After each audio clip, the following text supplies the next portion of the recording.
estrategia del día es traída para vos por bloomberlinia.com. Muy buenos días, soy Mariano Espina, redactor de Bloomberg Línea en Argentina, y hoy les voy a contar las 3 noticias más importantes para que arranquen su día. Además, este jueves, recintos del poder y una entrevista al analista político y consultor Facundo Cruz. Como siempre, no se olviden darle clic al botón para seguir este podcast, de compartir este capítulo y de activar las notificaciones. 1. Los cambios de gabinete que se esperaban para después de las elecciones se anticiparon. Gerardo Huertain dejará el Ministerio de Relaciones Exteriores y Culto. La salida se confirmará este lunes. El canciller presentó la renuncia el pasado viernes y responde a las críticas que recibió tras la reunión bilateral entre Javier Milei y Donald Trump. La falta de un traductor y las confusiones respecto a lo que hay en juego en la próxima elección se le adjudicó al ministro saliente, y esas críticas fueron originadas en el sector de Santiago Caputo, que se prepara para asumir un rol más protagónico. Huertain fue el segundo canciller de la era Milei, pero el paso del empresario por el Palacio San Martín duró menos de un año. Fue en noviembre pasado que ingresó en reemplazo de Diana Mondino. Federico Pinedo es el que suena para su reemplazo, pero como reza un viejo axioma de la política, el que suena, suena. Para después de las elecciones, resta ver qué pasará con Guillermo Francos, hoy jefe de gabinete, tras 2 desgastantes años. Mariano Cunio Libarona en Justicia es candidato a salir, mientras que Bullrich, Petri y Adorni asumirían cargos legislativos.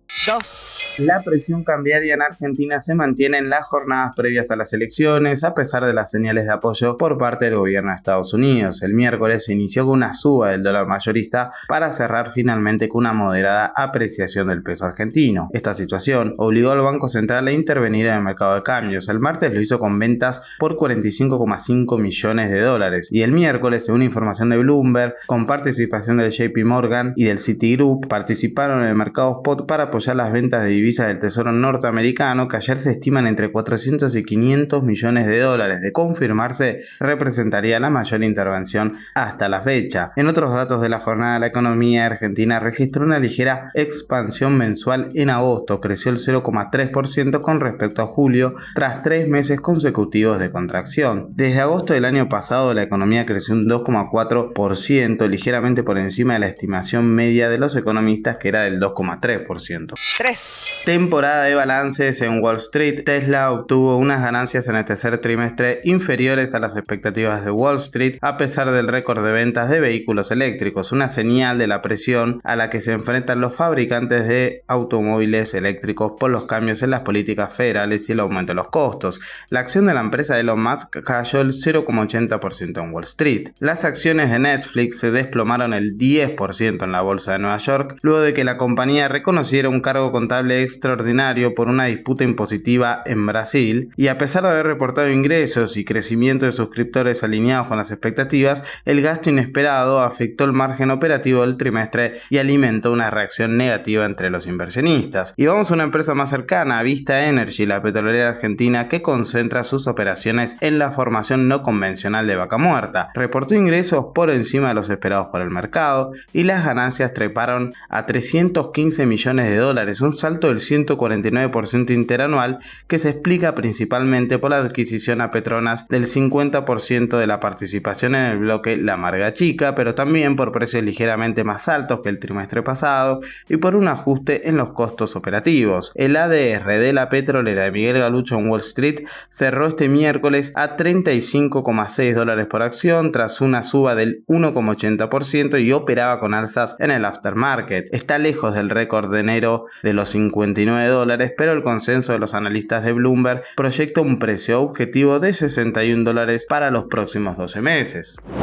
Antes de pasar a recintos del poder, veamos rápidamente cómo van a abrir los mercados este jueves. El S&P Merval subió el 0,8% en pesos. Fue una jornada mayormente verde para las acciones argentinas en Wall Street, con subas de hasta el 4% para Banco Macro y del 2,77% para Banco Galicia. Entre las caídas, Grupo Superville anotó un rojo del 2,89%. En rojo, todos los bonos soberanos en dólares ley extranjera de hasta el 2,7% para el Global 46, que impulsó una caída del 4,5% 0,6% del riesgo país. El dólar blue va a abrir cerca de los 1.555 pesos para la venta, el MEP en 1.592 y el contado con liqui por encima de los 1.610 pesos, dejando la brecha cambiaria por encima del 6%. En cuanto al dólar oficial, el minorista quedó en 1.520 en las pantallas del Banco Nación y el mayorista en 1.589 pesos. Recintos del poder. Y ahora sí, pasamos a recintos del poder y una entrevista con el analista político y consultor Facundo Cruz para analizar qué pasará este domingo y después del domingo. Facu, además de un tercio del Senado y la mitad de la Cámara de Diputados, ¿qué se pone en juego en las elecciones legislativas de este domingo? Bueno, es una excelente pregunta. En ese sentido, creo que Javier Milei no va a ser distinto al resto de los presidentes argentinos. Todos siempre buscaron plebiscitar su gestión presidencial en las elecciones intermedias, reforzar e incrementar sus bloques legislativos, primero en la Cámara de Diputados, por lo menos hasta 2001, cuando en el Senado se elegían de manera indirecta por vía de las legislaturas provinciales, y a partir del 2001 inclusive incrementando el bloque propio en el Senado. Entonces, con un doble objetivo, ¿no? Sostener las bancas obtenidas en la elección presidencial, donde eso asumieron el poder, ganaron la presidencial y asumen el poder, y 2 años después sostener esos bloques e incrementar. Entonces aparecen, ¿no?, todos los objetivos, y creo que Javier Milei no va a estar exento de las tradiciones de la política argentina. Sí, tal vez lo que hay distinto para estas elecciones es que se ha cargado demasiado de las tintas sobre el plebiscito sobre la gestión presidencial. A diferencia de elecciones intermedias anteriores, creo la de este turno, la de IP25, se ha planteado un escenario de nosotros o el caos que no estuvo presente en elecciones anteriores, porque Javier Milei y todo su gabinete y su mesa chica sobre todo fueron muy conscientes de que hacia el interior del sistema político y el ecosistema político, ¿no? Si incorporamos también a los actores empresariales, al círculo rojo, a los que miran el desempeño y las acciones del gobierno, e incluso también a todos los actores partidarios, van a estar evaluando el crecimiento o la estabilidad en términos del apoyo electoral del gobierno nacional, y eso va a marcar un parámetro que tan fuerte está el presidente, pero también se va a estar mirando hacia afuera, ¿no? Hacia el sistema internacional y sobre todo hacia el sistema financiero internacional. Entonces creo que eso agrega una presión adicional que no estuvo presente en elecciones intermedias anteriores por los vaivenes que ha tenido el programa económico del gobierno, y porque el gobierno ha contribuido además a generar una retórica de campaña de que si el gobierno no gana, lo que se viene es el caos. Entonces tal vez en eso sí es distinto de los presidentes anteriores. Y esa retórica le puede jugar muy en contra en caso de un resultado, no sé si adverso, pero incluso por ahí no el esperado, ¿no? Bueno, eso lo vamos a saber el domingo a la noche y el lunes y con el correr de los días. Si el resultado termina siendo adverso, entonces la estrategia de nosotros colcados terminó siendo infructuosa. Pero por lo que están mostrando varios estudios de opinión pública que van monitoreando la intención de voto en provincias claves y a nivel nacional agregado, lo que se ve es que el gobierno nacional logró detener la sangría de votantes que estaba perdiendo desde el primer semestre hacia el segundo semestre de este año. Vos agarrás la mayoría de los estudios, todos que mostraban en enero de este año que el gobierno nacional arrancaba 2025 con una intención de voto por encima del 40% y cercana al 45%, considerando un eventual acuerdo con el PRO, que es lo que después terminó ocurriendo a mitad de año. Y eso le daba una ventaja de unos 10 puntos sobre el peronismo, o un peronismo unido, que es el que termina yendo a las elecciones. Pues el peronismo concurre a las elecciones intermedias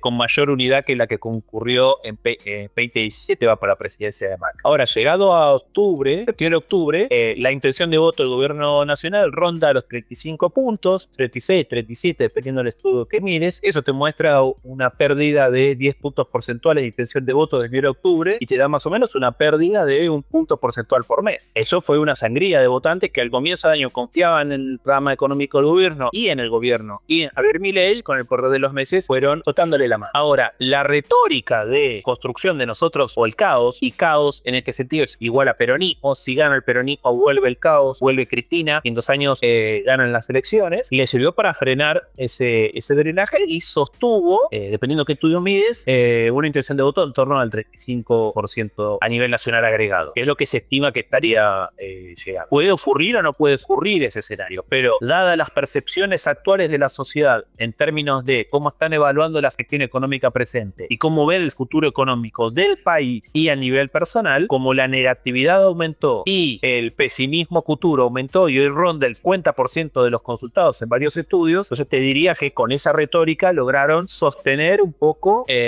un nivel de competitividad alto para las listas oficialistas del próximo domingo, porque si tenés que evaluar únicamente con la percepción de la economía, sería un gobierno que correría con desventaja para ir a su elección de mitad de mandato. Entonces, en términos de estrategia electoral, parece que rindió sus frutos para mantener un piso medianamente competitivo para la lista de Libertad. Y esta estrategia electoral, este discurso de polarización que a la Libertad Avanza le habría dado sus frutos, al menos en estos sondeos de opinión pública, ¿fue también equivalente en la otra vereda, en Fuerza Patria? ¿También se apostó a esa polarización? ¿También habría dado frutos? ¿Y qué lugar queda para los espacios más de centro, para los espacios más moderados?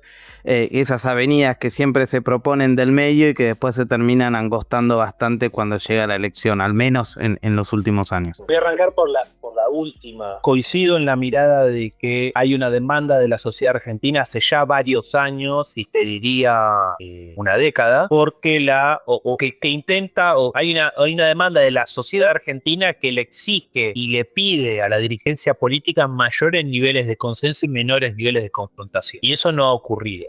Vos ves las votaciones nominales en el Congreso Nacional en la última década, ves los debates legislativos, ves la discusión pública, y cada vez más los niveles de polarización aumentan y los puntos de consenso son muy menores. Incluso tenemos un gobierno nacional que promueve abiertamente la agenda propuesta de la nuestra, y el que quiere acompañar tiene que aceptarla tal cual está y nada se toca. Eso se ha visto, por ejemplo, en las discusiones presupuestarias. Tanto la de 2023, que se dejó para cuando terminara el ciclo electoral, como la de 2024 y la que aparenta ser la discusión presupuestaria de ese año. Entonces ahí tenés puntos importantes para plantear que, bueno, no hay búsqueda de consenso. La sociedad manda algo y la dirigencia política no lo cambia. Cuando llega hasta el momento electoral, aquellas opciones electorales que se construyen para tratar de darle forma a una avenida en el medio o una avenida del medio, termina siendo un pasaje sin salida y bastante angosto. ¿Qué lugar queda para las alternativas que este año se expresan sobre todo en Provincias Unidas? Y niveles similares a los que sacó a nivel federal en la elección presidencial de 2023. La intención de voto de Provincias Unidas, por ejemplo, que propone zanjar las diferencias entre kirchnerismo y mileísmo a nivel federal, hoy estaría por debajo del 10% de las que le voten. Esta muestra más de que no tienen rédito electoral. De hecho, estaría peleado en tercer lugar a nivel federal agregado con el Frente de Izquierda, que no tiene posturas tampoco consensuales o buscando la ancha avenida del medio. Se ubica claramente en la izquierda. Y última pregunta, a ver si podemos lograr síntesis. Te pongo en juego. ¿Cuál crees que va a ser la motivación es difícil generalizar, pero en general las principales motivaciones del votante en la elección de este domingo? ¿Vota por la economía? ¿Vota por lo social? ¿Vota por la polarización? ¿Cuáles crees que son las motivaciones? Yo creo que va a ser una elección de bolsillo. El voto va a ser económico. La ciudadanía va a estar votando en virtud de si ve que su bolsillo presente y su bolsillo futuro están bien y van a estar bien con el actual gobierno, o si ve que su bolsillo presente y su bolsillo futuro están flacos y va a seguir estando más flaco en el futuro. También va a haber un componente de voto ideológico, ¿no? Creo que esto que conversábamos antes, de que el gobierno nacional logró frenar ese derrame de votos que venía teniendo, apelando a la polarización, me parece que va a haber cierto componente de voto ideológico, donde hay una parte importante de la ciudadanía que no quiere que el peronismo vuelva por convicciones ideológicas, pero también porque siente que el modelo económico aplicado por el peronismo no lo beneficia. Entonces, de esta manera tenés dentro de la evaluación económica cierto componente de voto ideológico, pero me parece que la elección del domingo que viene, la legislativa a mitad de mandato, se detiene con el bolsillo. Perfecto.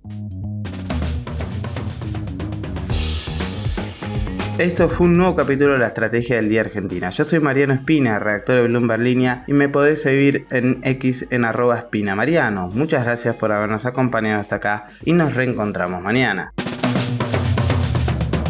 Esto fue La Estrategia del Día Argentina, escrito y narrado por Francisco Aldaya.